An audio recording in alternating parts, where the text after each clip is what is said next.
प्रासरार school, खौफ व दहशत की सच्ची दास्तान। तारुफ। शहर के मुजाफात में एक पुराना स्कूल था जिसे हेलविल स्कूल कहा जाता था। ये स्कूल तकरीबन 20 साल पहले बंद कर दिया गया था। वजह, एक प्रासरार हादिसा जिसके बाद स्कूल में अजीब व गरीब वाकयात पेश आने लगे। मकामी लोगों का कहना था कि रात के वक्त स्कूल की खिड़कियों से रोशनी झलकती है और अजीब चीखें सुनाई देती हैं। ये कहानियां सुनकर अली, जीन और सारा जैसे नौजवानों का तजस्सुस बढ़ता गया। तीनों बेहतरीन दोस्त थे और महमजोई के शौकीन थे। अली हमेशा बहादुर बनने की कोशिश करता था, ज़ेन मेहतात और खौफजदा था, जबकि सारा ज़हीन और तज्जिया कार तबीयत की मालिक थी। एक शाम जब तीनों दोस्त एक कैफ़े में बैठे थे, अली ने कहा, हमें हीलविल स्कूल की हकीकत मालूम करनी चाहिए। ज़ेन ने फ़ौरन एतराज़ किया, वो जगह ख़तरनाक है, लोग कहते हैं वहाँ भूत हैं। सारा ने मुस्कुरा कर कहा, भूत हो या ना हो, हमें ये जानना चाहिए कि हकीकत क्या है। तीनों ने फैसला किया कि वो अगली रात स्कूल जाएंगे और वहाँ होने वाले प्रासरार वाक़यात की हकीकत मालूम करेंगे। हिस्सा अव्वल। स्कूल की तरफ सफ़र। अगली रात चांदनी थी, लेकिन फ़ज़ा में अजीब सी खामोशी थी। तीनों ने अपने बैग में टार्च, कैमरे और कुछ खाने पीने की अशिया रखें और स्कूल की तरफ रवाना हुए। स्कूल का दरवाज़ा खस्ता हाल था, उस पर जंग आलूद ताला लटक रहा था, लेकिन जब उन्होंने ताला खोलने की कोशिश की तो वो खुद ब खुद खुल गया। ये कैसे मुमकिन है? ज़ेन ने कांपते हुए कहा। शायद ये पहले से ख़राब था, अली ने जवाब दिया, हालांकि वो भी खौफजदा था। स्कूल के अंदर दाखिल होते ही एक ठंडी हवा का झोंका उनके चेहरों से टकराया। दीवारों पर काई लगी हुई थी और कॉरिडोर में पुरानी किताबें और कापियां बिखरी पड़ी थीं। हर कदम के साथ उनका दिल धड़क रहा था। हिस्सा दोम। पहला प्रासरार कमरा। सबसे पहला कमरा उन्होंने खोला तो वो एक पुरानी क्लासरूम थी। मेज़ें और कुर्सियां उल्टी पड़ी थीं और फर्श पर खून जैसे धब्बे थे। दीवार पर एक अजीब सा जुमला लिखा था, यहां से वापस चले जाओ वरना पछताओगे। जीन ने फौरन कहा, हमें वापस चलना चाहिए, ये जगह वाकई अजीब है। सारा ने जवाब दिया, ये सिर्फ किसी ने खौफजदा करने के लिए लिखा होगा, हमें आगे बढ़ना चाहिए। अली और जीन ने हचकचाते हुए सारा का साथ दिया। हिस्सा सोम। प्रासरार तहरीरें और आवाज़ें। कमरे के कोने में एक पुरानी किताब रखी थी। सारा ने उसे उठाया और सफ़े पलटे। इस हचकचाते हुए सारा का साथ दिया। हिस्सा सोम।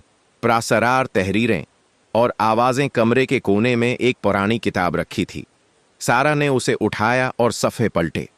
मैं प्रासरार अशार और जुमले लिखे थे, जैसे यहाँ दर्द छिपा है, ये दीवारें सच्चाई जानती हैं। किताब के साथ ही एक डायरी भी रखी थी जिस पर रेहान का नाम लिखा था।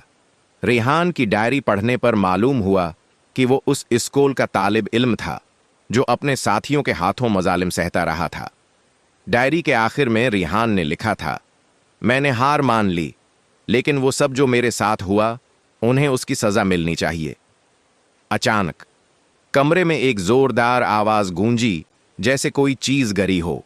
तीनों खौफजदा हो गए और कमरे से बाहर भागे। हिस्सा चहारम।